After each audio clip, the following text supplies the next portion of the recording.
ఓం శ్రీమాత్రే నమః. గోమాత. గోమాత విశిష్టత గురించి మనందరికీ తెలిసిందే. ఆ గోమాత యొక్క వైభవాన్ని, విశిష్టతను మనం ఎంత చెప్పుకున్నా తనివి తీరినది. అందులో భాగంగా నాకు తెలిసిన 4 వాక్యాలు గోమాత గురించి చెప్తాను. శ్రద్ధగా వినండి.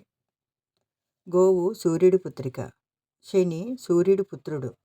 అంటే గోవుకు శని సోదరుడవుతాడు. గోవు మనకు అమ్మ కనుక శని మనకు మేనమామ అన్నమాట. అయితే శని దోషం ఉన్నవారు, శని గ్రహ పీడితులు భయపడాల్సిన అవసరం లేదు.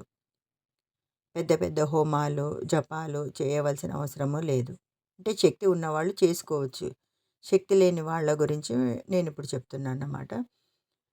మనము గోమాతతో అమ్మ, గోమాత తల్లి, శనిమామ మమ్మల్ని వదిలిపెట్టి వెళ్ళమని, మాకు మేలు కలిగేలా చూడమని వ్యవహరించమని చెప్పు తల్లి అంటూ మనం ప్రార్థన చేస్తే సరిపోతుంది. సోదరుడి వలన మనకు మేలు కలిగేలా ఆ గోమాత చూసుకుంటుంది. లోకంలో మనకు తల్లులు 4 స్వరూపాలుగా ఉంటారని చెప్తుంది శాస్త్రం.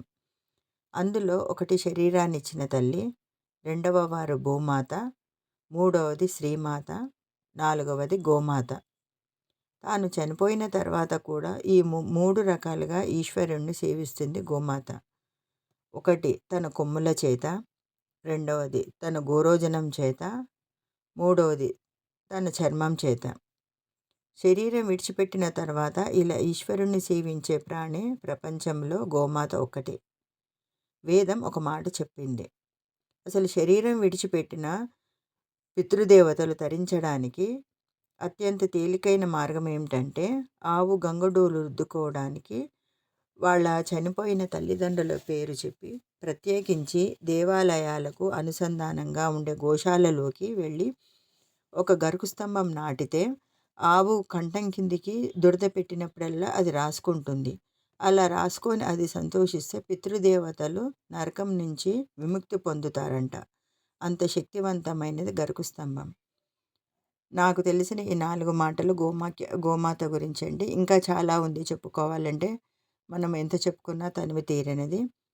సర్వే జన సుఖినో భవంతు. ఓం శాంతి.